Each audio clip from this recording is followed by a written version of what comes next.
Hello everyone and welcome along to another video here on Cornflakes Crib. Thank you all for joining me. Today we have a special topic for a special competition that is only a few weeks away from kicking off. It is the 2016 Super Rugby competition. Now I know a lot of you, like myself as well, are very confused about how this competition is going to run in 2016. So that is what this video is all about. We're going to have a look at what's new, what's changed, how things are going to work, where the teams are playing, who they'll end up facing, where they'll play in playoffs, and all the nitty-gritty that'll help you guys understand what's coming up in this year's Super Rugby. So, of course, credit goes to the Sansa website for these images that you're getting on the video right now. A bit of an explanation. I think this shows perfectly exactly how it works. It's a little bit dated already, but we'll go through that as we make our way through. Mainly that is just the teams so far, but the all-in-all overall aspect of how the competition works is 100% accurate right here. So we're going to have a little look and just explain and try and help everyone understand how the competition will work. Okay, so we're going to start here with the conference page first up. Now, this is possibly the most important thing to start with because for the most part of the competition, this is where everyone will be looking to where their team is performing. So we have 4 conferences now as opposed to 2015 where there was just 3. So last year, you'll recall there was South Africa, Australia, and New Zealand. Now we have 4. We have 2 in a South African group, which is Africa 1 and Africa 2. We also have an Australasian group, which is New Zealand Conference and the Australian Conference. Okay, now keep those groups in the back of your head because we'll come back to them quite a bit later when we get to the playoffs. But for now, the main thing you need to know about are the conferences. So there are 4 conferences. Now, of course, as any rugby fan that has even a passing interest in Super Rugby will know that there is 3 new sides in the competition this year. So 18 teams altogether. So that is the Kings from South Africa, the Jaguars from Argentina, and the Sunwolves from Japan. Now, where are they going? You are asking me. I can hear you loud and clear. Let's have a look at where they will be going. Africa 1, we'll see 4 sides: the Bulls, the Cheetahs, the Stormers, and the Sunwolves. So that's what Africa 1 will be. The Sunwolves, the Japanese side, will be up against the Stormers, Cheetahs, and Bulls. In Africa 2, there is also 4 teams. That is the Kings, the Lions, the Sharks, and the Jaguars from Argentina. So that'll be interesting for the Kings, the Lions, and Sharks to face the Argentinian side, the Jaguars from the African groups. So that is what we have in store from South Africa. 2 pools inside 1 group. So that is a very basic way of putting it together of how that will work. Now, something more familiar, they all know how this works. The Australasian group, the Australian Conference, the Brumbies, the Force, the Rebels, the Reds, and the Waratahs. We all know how that one works. And of course, in New Zealand, the Blues, the Chiefs, the Crusaders, the Highlanders, and the Hurricanes. Now, that is the Australasian group with the New Zealand and Australian Conference inside that. Now, for those interested as well, I plan on going on a breakdown of these conferences on the for all 5 teams, depending on what one we're looking at each video.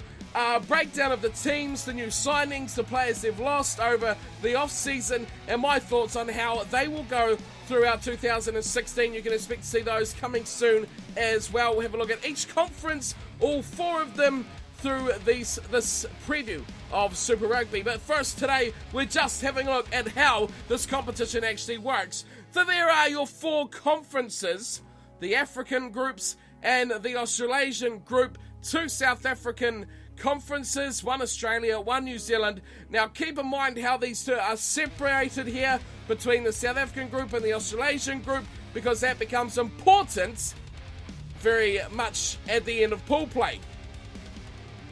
Okay, now I can see a lot of you guys are sitting there going, yeah, but who is my team actually going to play? Well, my friends, I can answer that question for you as well. During the regular season, there will be 17 rounds of competition. Each team will play 6 matches within their own conference. So who exactly they will play, we'll be looking at the fixtures list as well to see exactly who within your conference you'll be up against. Now, 4 matches will be played against another conference from the South African group. So whether that's New Zealand or Australia, we'll cover who they'll be playing in a second. But that means every team will be playing 4 matches from another South African group. Alongside that, they'll be playing 5 matches against another conference from the Australasian group. So that is 5 of the matches, seeing as those 2 Australasian groups are both 5 teams. So you'll play all the teams in one of those pools, and of course you'll have 2 byes, in fact, throughout the 17 rounds. Okay, so as it says up the top here, we can see each team plays a balance of home and away matches, 8 home, 7 away, or vice versa. So I guess it's unlucky for some when 17 just does not quite go into an even number for this competition. So some teams will be at home for 8 matches, some will be at home for just 7. But the interesting part that you're all wanting to know about, I'm sure, is who exactly will my conference teams be playing. So South Africa 1, that is the conference consisting of the Bulls, the Cheetahs, the Stormers and the Sunwolves. The team they will play from the Australasian group will be the Australian Conference. So that in turn, of course, means South Africa 2, the Kings, the Lions, the Sharks, the Jaguars will be up against the New Zealand Conference from the Australasian group. The Blues, the Chiefs, the Crusaders, Hurricanes and Highlanders are playing the African 2 Conference. So does that make sense for everyone? It's very, very confusing, but that is how it will be going. So you can expect to see the Jaguars in New Zealand, the Sunwolves in Australia, and vice versa. Should make for a fantastic competition. And of course, as well as that, the New Zealand Conference will play the Australian Conference, vice versa, and Africa 1 will, of course, play Africa 2 as well. So all in all, it means it's only one conference that each team will not face. I mean, New Zealand teams will only not face Africa 1. Africa 1 will only not face New Zealand as well. So it works out where Africa 2 won't play Australia, and of course, Australia won't play Africa 2. So that is how it's going to work out. Most of the teams will be seen in an area near you. Okay, so if you thought that was all confusing enough to get through, I'm afraid to say it might just get a little bit worse here as we start to look near the end of the Super Rugby season, where we start looking and thinking about the playoffs, the knockout stage, the place, the time where the real business starts and gets underway. Alright, so we can see from what we have here, this image that we have right now, we can see we have the South African group with Africa 1 and 2 conferences inside it. On the left side, we have the Australasian group with the Australian Conference and New Zealand Conference on the right. So, straight away, simple stuff like 2015, number 1 qualifying team from Africa 1 and Africa 2 go in as a conference winner. Australia and New Zealand conference is the same. Top place team goes into conference winners. Now, they get seeded based on points, so they pretty much pit themselves against each other. If the top place Africa 1 side has 50 competition points, Africa 2 has 49, Australia has 46, and the New Zealand side has 44, then that is exactly how they will seed as their final positions. Those 4 sides, in whatever order their points dictate, will go 1, 2, 3, 4. So even if the lowest placed conference winner has less points than a wild card, they will still be in the top 4 because they are a conference winner. So the only thing that separates the conference winners is their competition points to put them into a top 4. Hope that's not too confusing. So again, the top team from each conference goes into a conference winners group, 1 to 4, where they will go against each other to decide their order, but they do not play each other yet. You'll find out why in just a second. Let's have a look further down. Okay, now this is where it should make some more sense. We have the wild card spots. So we have 4 wild card spots. Now these teams cannot get into the top 4. They cannot get in the top 4 because they have not topped the pool, or their conference I should call them. Now, what happens here? We have the 2 African conferences on the left still, and we have the Australian and New Zealand conferences on the right. Now, let's break this down very slowly. Let's start with the South African group on the left. The 2 African conferences are joined together, and the top placed side from those 2 pools joined together will get just one wild card spot in the final. So they go into this middle block here, and where they end up in that block is yet to be determined, because on the right we have the Australian and New Zealand conference.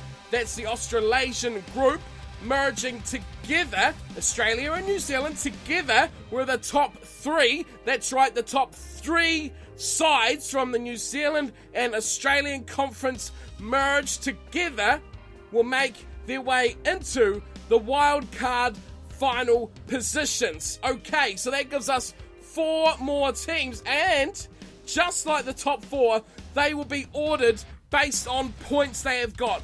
So if this one South African group side has 100 points, the 3 from Australasia have 80, 60 and 40, that will be their order in the wild card group. So they are seeded based on their points against each other. So those 4 teams come together like the top 4, and we have 1, 2, 3, 4 conference winners, 5, 6, 7, 8. They are the seeded wild card spots. Now, the reason they get seeded separately is 1, 2, 3, 4. Of course, we're playing at home against 5, 6, 7, 8 in quarter finals is how that works. And then when they move forward, again it's seeded that the top place side plays the bottom place side. So very much it comes into play as to who wins will get the advantage, not only at home, but to play the lower place side from the wild cards places. Now, the way this works, some may say this is very unfair towards South Africa. Others may say it kind of helps South Africa at the same time. We know the South African sides aren't the strongest of recent years. They've often struggled to get into places. Few of their teams often occupy down near the bottom of the table as well. Is it going to be the case this year? We certainly hope not, but having 2 guaranteed sides coming from them, there's always a chance that there may only be one South African side. What if the Sunwolves and the Jaguars top the pool, and then there's only the one wild card, which guarantees one South African side at least? But on the other hand of things, there could only be one New Zealand side or one Australian side in the quarterfinals as well. So, you've got to play good, you've got to play a full season, and for every team, there's a good chance of getting into that next round. So, like I said before, you could find yourselves with 4 Australian sides in the quarterfinals, getting 3 wildcard places and the top pool place. But the chance of that, quite unlikely. But as we saw even last year, New Zealand had a good number of teams just out of pure points and just inching their way into that top 6 that we've seen in 2015. But again, what do you guys think? Is this good for South Africa, or is this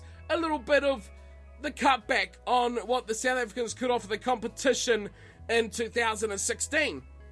So we take those 8 sides that we picked up, the 4 conference winners and the 4 wildcard places, 1 from South Africa group, 3 from Australasia. Remember that, very important. Now they go into these quarterfinals we see on the left. 1 plays 8, 2 plays 7, 3 plays 6, 4 plays 5. As I said, the top 4 up against the bottom 8. So, winners progress. Obviously, losers go home, and they make their way into the semi-finals, where the teams are once again seeded from highest to lowest based on their points going in from the group stage. So, the highest seeded winner, if that's seed 2, if seed 1 gets knocked out, then seed 2 becomes a higher seeded winner. He goes home, he faces the lowest seeded winner, so if seed 8 won his match, he becomes the lowest seeded winner in the semi-finals. And then, of course, the second highest will face the second lowest seeded winner from the quarterfinals in semi-final number 2. Of course, then we go on, winners advance once again, losers go home. Bad luck, come back next year where we have just 2 teams left. You don't even need to get a seed for this because you're only 2 teams left. That is the 2 winners facing off for the Super Rugby final, where there will be 1 champion reigning free at the end of this very complex, but I guess simple when you break it down, have a look exactly how it works. It's not rocket science to figure it out. It just takes a bit of time, and people don't really like to have to set aside time to work out a competition. People like to go, oh, top 4, go through, and we're all in one big group, or something like that. It's not that simple. It is a bit complex. It's not too hard for everyone to understand, so I hope this helps everyone understand exactly how Super Rugby will work, and I think it lets everyone enjoy it a bit more as well when you know exactly what a team has to do to get where they want to go. Alrighty guys, so thanks for tuning in and watching this little introduction, explanation, guide, call it whatever you like, about how Super Rugby will work in 2016. I hope very much this explained and helped you all understand if you're getting confused or just don't know how exactly it's working. I hope this helps you out and gives everyone the insight they want and need to know heading into the Super Rugby season. Once again, credit to these guys on screen, sanzarrugby.com, for the images here that I've used for this explanation. It worked very well. I think it's a very good little device. You can go check those guys out at the links there on screen now. So with Super Rugby season not long to go now, I'm interested to see who everyone thinks is going to go well. What do you think of the draw? Is it fair on South Africa or unfair on them with only 1 wild card advancing to the 3 from Australasia on the other hand?